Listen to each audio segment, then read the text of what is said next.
ईड़ा और पिंगला दो जो नाड़ियाँ है, दाईं नासिका से जब श्वास चलता है तब हम कह सकते हैं कि ईड़ा चल रही है, और बाईं नासिका से सब जब श्वास चलता है तब हम पिंगला चल रही है, ऐसा कह सकते हैं। दोनों नाड़ियों की अलग अलग लाक्षणिकता है। अगर आप में बहुत ज़्यादा मात्रा में आलस्य आती है, कोई कार्य करने का मन नहीं होता, उदासीनता छा गई है, तो मान लेना कि ईड़ा नाड़ी चल रही है। और अगर आपको बहुत ज़्यादा उत्साह उत्पन्न होता है, शरीर में एक प्रकार की क्रियाशीलता का अनुभव होता है, थोड़ा गुस्सा, काम आदि विषय आदि जो कुछ भी है क्रिया, कुल मिला के जो शरीर में जो क्रियात्मक गुण है उनके लिए पिंगला नाड़ी है। तो दोनों की साम्यता समान लेवल पर होनी चाहिए, तभी हमारा जीवन जो है वो आसानी से और योग्य दिशा में कार्य कर पाएगा। मतलब कि अगर आप बहुत क्रियाशील है, बहुत क्रियाशील, आपको कहीं शांति नहीं होती, आपका मन अत्यंत चंचल है, ये कर दो, वो कर दो, ये कर दो, वो कर दो, तो आपको अशांति का एहसास होने लगेगा। आपका जो भीतर का आनंद है ना, वो चला जाएगा। और उनसे विपरीत अगर ईड़ा चल रही है, केवल ईड़ा, मंद गति से श्वास ही चल रहे हैं, और आपका शरीर भारी होने लगा है, तंद्रा का अनुभव होता है, आलस्य का अनुभव होता है, कुछ करने की इच्छा ही नहीं होती, तो कोई काम होगा ही नहीं, आप आलसी बन के रह जाएंगे। तो ये भी गलत है, वो भी गलत है। तो दोनों की जो साम्यता है वो सुषुम्ना है, थोड़ा ऐसा थोड़ा वैसा। सुषुम्ना नाड़ी जो है वो समता का भाव है।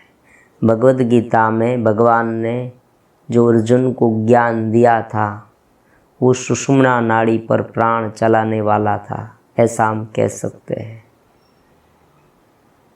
जब हमारा मन दिव्य दिशा में हो, दिव्य विषय पर चिंतन करता हो, जब हम विषयों को सहज रूप से ले, मतलब कि अत्यंत आसक्त भी नहीं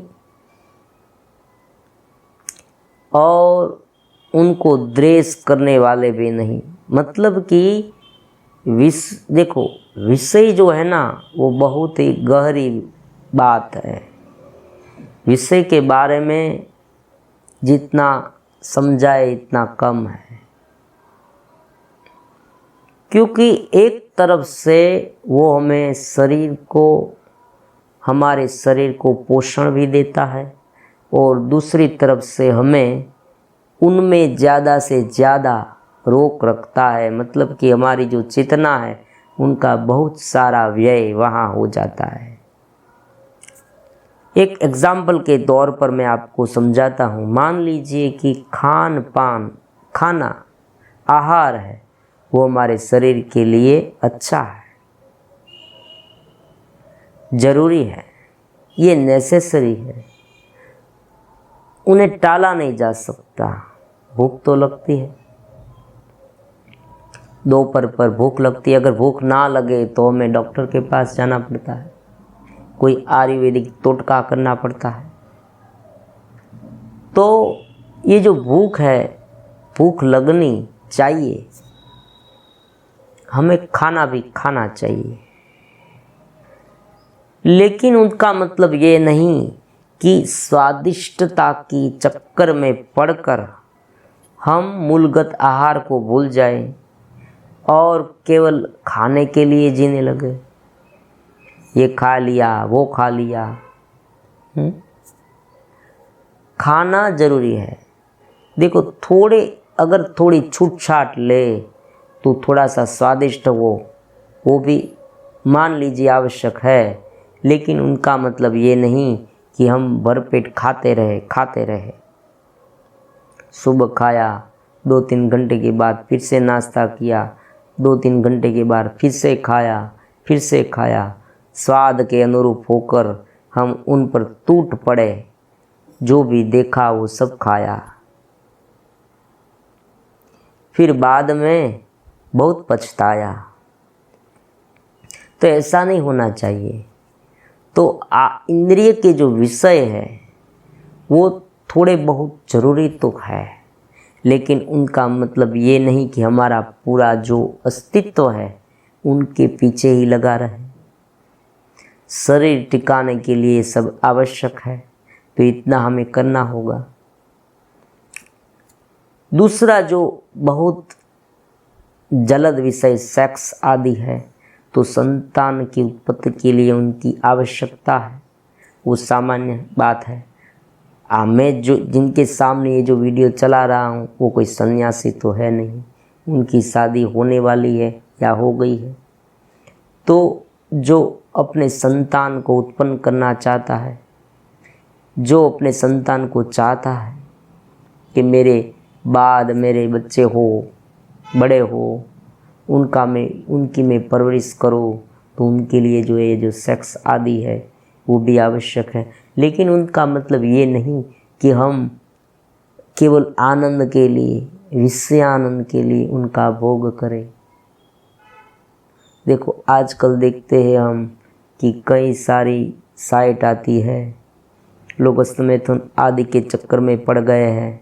तो ये सब बहुत खराब है। मैं तो ये सब ब्लंटली आपको कहता हूँ।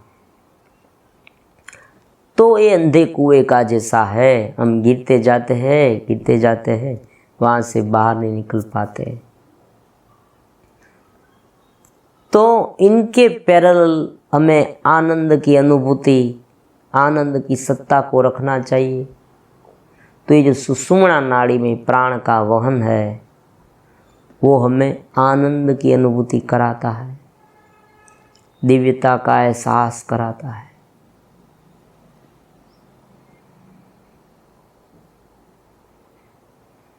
आप मनचाहे समय पर अपने प्राण को सुषुम्ना में चला सकते हैं, इंद्रिय अपनी कुंडलिनी को जागृत कर सकते हैं और निरंतर आनंद का एहसास भी कर सकते हैं। ऐसा हो सकता है। तो सुषुम्ना नाड़ी में जब प्राण का वहन होता है, तब आनंद का